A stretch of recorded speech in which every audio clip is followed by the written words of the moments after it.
What's going on? It's your host with the most from coast to coast. Give me that double dose of the Holy Ghost. To my fearless family, I give you a toast. I'm the man, the myth, the mogul in the making. Musa, the mental mechanic, author of the book, Forever Fearless. Hope you're all having a great night because I want to introduce you and welcome you to the best podcast in the world, Late Night Great Night, sponsored by Forever Fearless. As you see, I have my Eternal Elevation jacket on, so make sure to go cop that, buy some merch while we're speaking, and again, incredible dad ads. But without further ado, let's get right into the message. Today I want to talk to you about, or entitle this talk, If You Truly Trust. If you truly trust, because trust is everything. As I've built multiple different relationships throughout my life, whether it be romantic, whether it be, through business, whether it be spiritual, trust is everything. Your reputation is everything. And so you act a certain way when you fully trust someone or something. When you get in your car and you turn the key, you trust that it's going to turn on. When you get on the elevator, you trust that it's going to bring you from that top floor to the bottom floor safely, right? You just act different when you trust something properly. And so when I was a child, maybe I was like 8 years old, I just remember stealing money out of my mom's purse because I really wanted something. I don't even remember exactly what it was. Maybe it was like a toy or something crazy. But I wanted it so bad, and I went and when she fell asleep, because she was tired from working, like the incredible kid I was, I went in her purse and I stole some money. And like as I was leaving, and I was like, oh man, mission accomplished. I'm like, I just felt horrible. Like just my whole spirit was just torn up inside. I just felt so guilty and so like disgusted with myself. But still I was trying to push through, and I was like, well, I already did, I gotta keep going.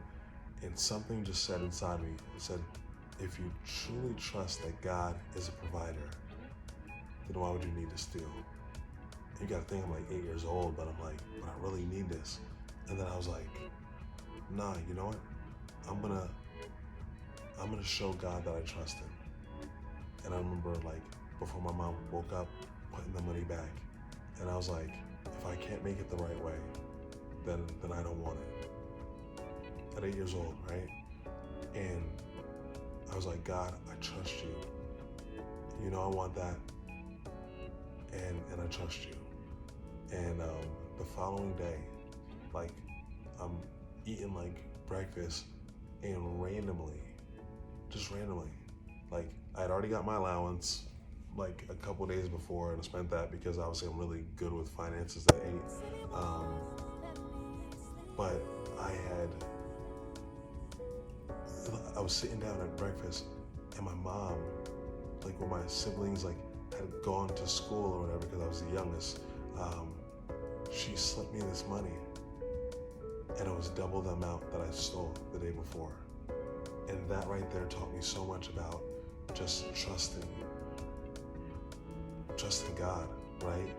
And the fact that I'll always convict that you really are my provider, that I don't need to cry or beg to anyone else, that you are able to suffice me, that you are my source. Whether I lose this job or not, I trust you.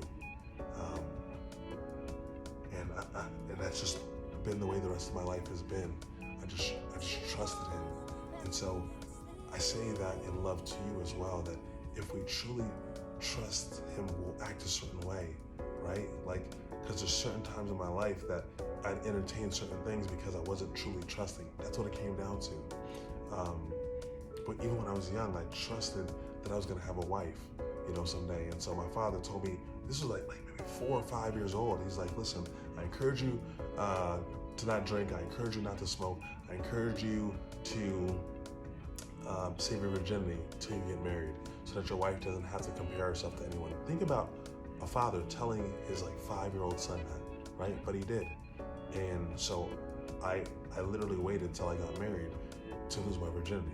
And I know that throws people's minds completely off about what you think about every man, and you think that every man thinks with the dick, but that just isn't the fact of the matter, because in that moment I was like, God, I just trust you, right?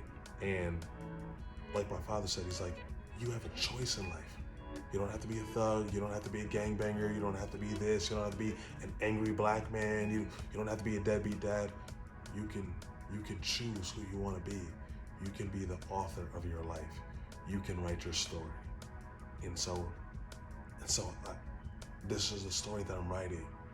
And so even for you, this is the story that you're writing. And you know, one day when you are gone, they will tell our stories. But now either this was a man of faith, or this was a man of failure, you know what I mean? A man who just gave up, a flake. You know, what do you want them to say when you're gone? I know what I want them to say while I'm here, and I know what I want them to say while I'm gone. And so I have to operate in a certain way. And because I knew that I was gonna have a wife and I didn't want her to deal with that, I saved my virginity until I was married at 23. Unfortunately, I'm divorced. That's a story for another day. Go check out my book, 24 Divorce, Barnes & Noble, Amazon, shameless plug.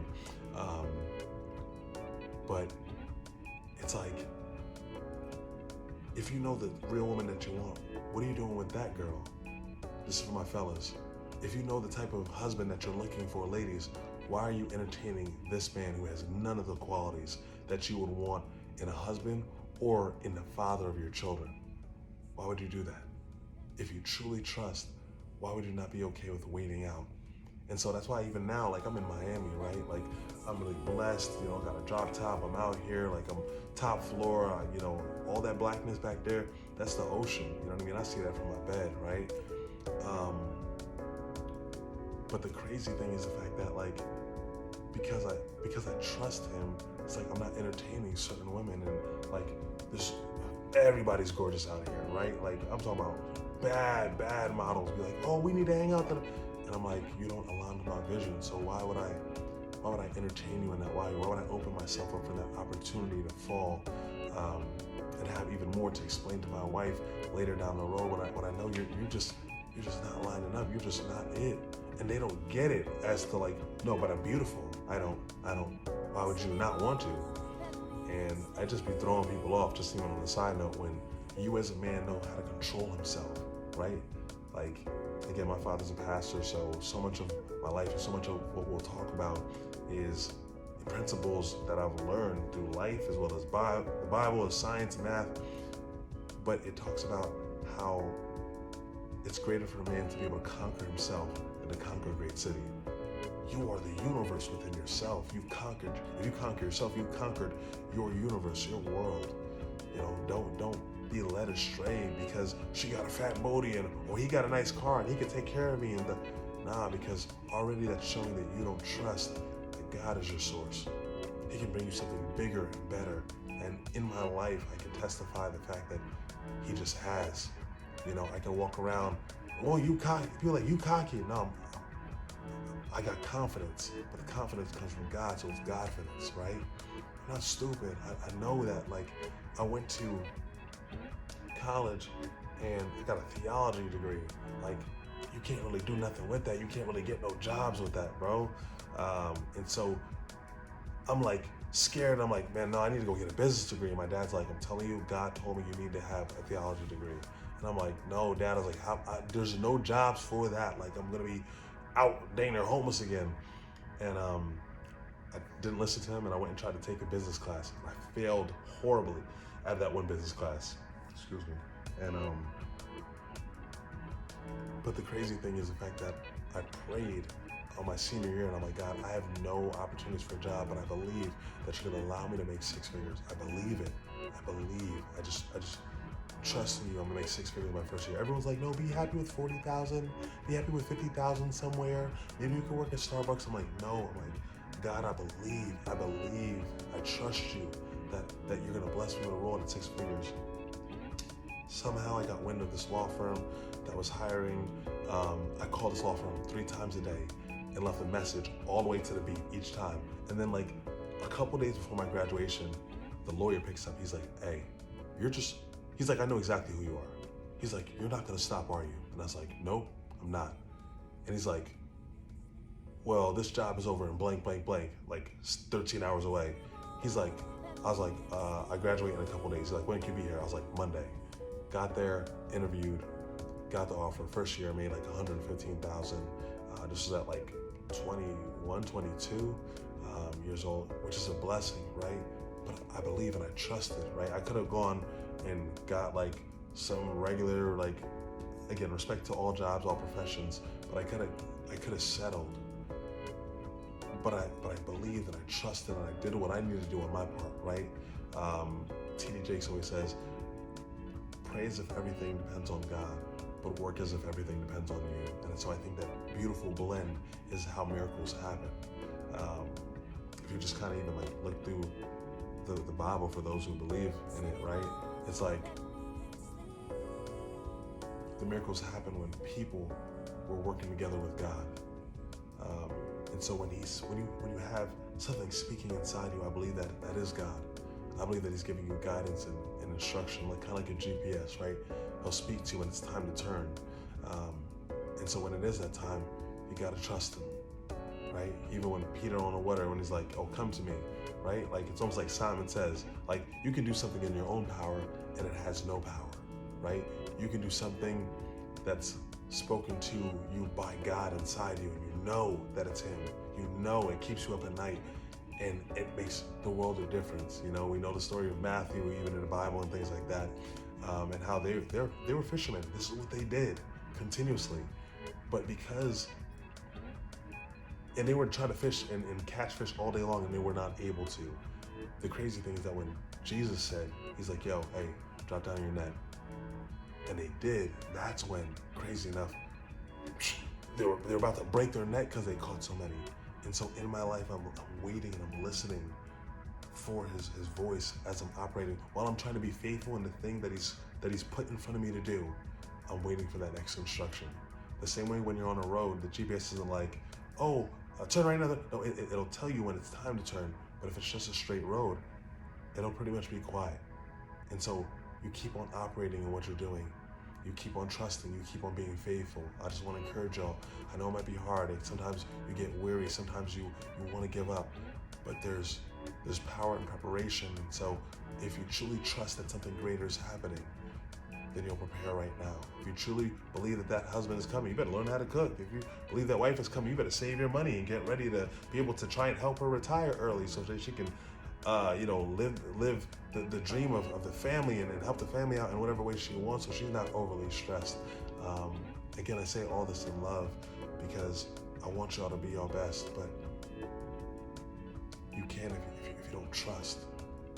If you don't truly trust him, if you truly trust him, right, you won't keep running to the quickest dollar, because all money isn't good money. You won't run to the quickest girl or guy that gives you attention because for a cheap thrill, because you're on Instagram showing more and more and more so that you can get more approval from people that don't matter. If you truly trust, then you'll operate and you'll walk by faith. It might not make sense to the logic, right? But you know, and I'm just telling you because sometimes we hear something inside and then we want confirmation from somebody else. When God called you, that wasn't a conference call. I'm gonna say it again. When God called you, that wasn't a conference call. I don't expect everyone else to have faith for what I'm trying to do. I just know that right now it's 3 a.m. in the morning, right? I could be out there in the club and popping bottles, I got money for that for days, right? But because I know that you've called me to make a social media site, and called me to do this, and called me to do a fashion brand, I truly trust you. So I'm saving my money and preparing for that time, for that opportunity, for those doors to open. And I encourage you to do the same, right? Still yourself, still your voice, the voice inside. God speaks to you in a small, quiet voice. And if there's chaos inside you, if there's turmoil inside you, there's noise around you all the time, how can you hear him? And it's important for you to hear him because the thing is, I truly believe that he's speaking to you every single day. Why do I believe that? Because if anyone has ever been in a relationship, if you truly love that person, how is there a day that goes by that you aren't thinking about speaking or communicating with that person? In the same manner, why would God not want to speak to us? You feel me? Like, why would he not want to give me some kind of instruction today. I don't know what to do. Like, I wake up and I get on my knees until this point, to this day, 11 years in this certain industry and the tech that I've been in, and I just feel like, God, I don't know what to do. I'm not good at this. Give me grace. I need your wisdom. I need your power. I need your faithfulness. Thank you. I believe in you. I trust you. But the days or the periods of time where I'm killing deals and I'm closing contracts, and you start feeling like you're the man, crazy that that's when things fall.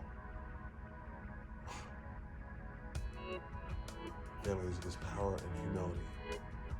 You know, the Bible talks about that. There is,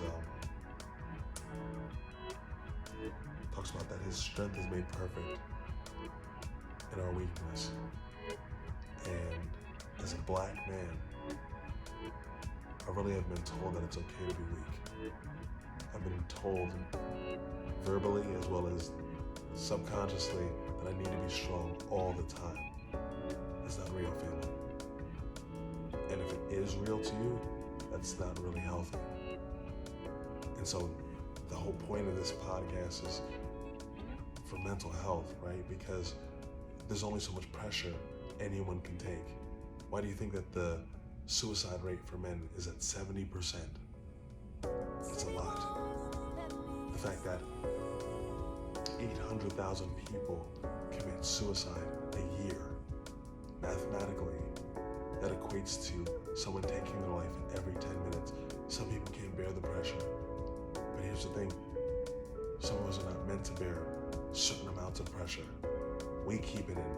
We're the ones saying that we're not supposed to cry, we're not supposed to feel that. That's a lie. Like, till this day, it boggles my mind that in a Bible full of hundreds of pages and tens of thousands of words, someone felt that it was important enough to put the shortest verse in there, which is Jesus wept.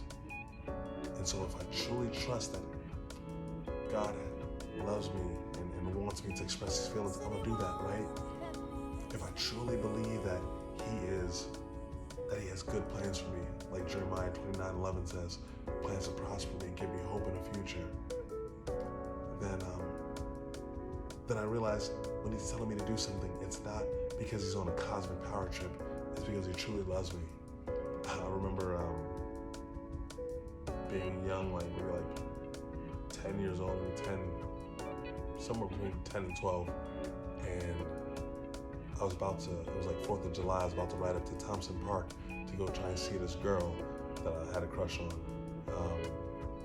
And something in my spirit was like, don't go up there. And I was like, no, I gotta go up there, I gotta go see her, Man, I ignore the voice inside me. I'm riding up there, and the second I get up to Thompson Park, I see this girl that I like kiss another dude. Heartbroken. Man, listen, I got punched in my face before by like dudes in the military, all that stuff. And I've also felt heartbreak, and man, listen, I'll take a punch in the face any day, for real talk. Broke my little heart in the face of the girl. You ain't had to do me like that. But nah, real talk, it's like, I'm just grateful. That right there just showed me that you didn't tell me to not go up to Thompson Park because you were just trying to control me. You were trying to protect me. You have good plans for me. Plans to prosper me, give me hope in the future, not to harm me. That's very important for you to lock in. If you truly trust that God has the best plans for your life, why would you fight with it? If I told you, hey, follow me, I'm about to go to the bank, pull out 100,000 and give it to you, how much resistance do you think you're gonna put up to me? You think anyone's gonna fight me? Hey, I'm gonna hand you $1 million, follow me over here. And so, if I truly believe that God is trying to bless me with good health, and bless me with a good spouse, and bless me with a good house and career, like, why would I be fighting him and kicking and screaming the whole way if I truly believed? And so this comes back to obedience, because obedience is the key that opens the door to blessings. And the more obedient I get, the more blessed I get. Not through my own power, but because it's like, it's hard to explain. It's the multiples of you open a doggy door or allowing God to open a floodgates in your life out of obedience, you know? So family, again, my heart goes out to y'all. I love y'all so much. And I want y'all to be brave. And it takes bravery. Again, bravery is taking action in the face of fear. It takes bravery to even have faith. For you to want to react or get revenge or do something, it's like, but for you to trust that God's gonna be the one to get vengeance on your behalf. And I've seen that happen, man, when I was a kid. And last little story, when I was a kid, now remember we had a church van and something went wrong with it, and the mechanic was trying to drastically overcharge my dad, and my dad said, please, for your own sake, do not overcharge me for this. And the guy's like, no, I'm gonna charge you so and so and so and so. My dad's like, please. He's like, you don't understand. You don't want to do that. He's like, God's not gonna like that. I don't believe in God and da-da-da. I'm talking about the next time that we saw this man, his hand was like maimed, like twisted, and like, I don't know what happened, but twisted, and he was like, I remember being like a little kid and being on the side and like listening in, and him telling my dad how his wife had left him. And this was like a short period of time. His wife had left him during the time, and like he's not able to see his son anymore, and they're gonna get a divorce. And I'm like, okay, don't play with God.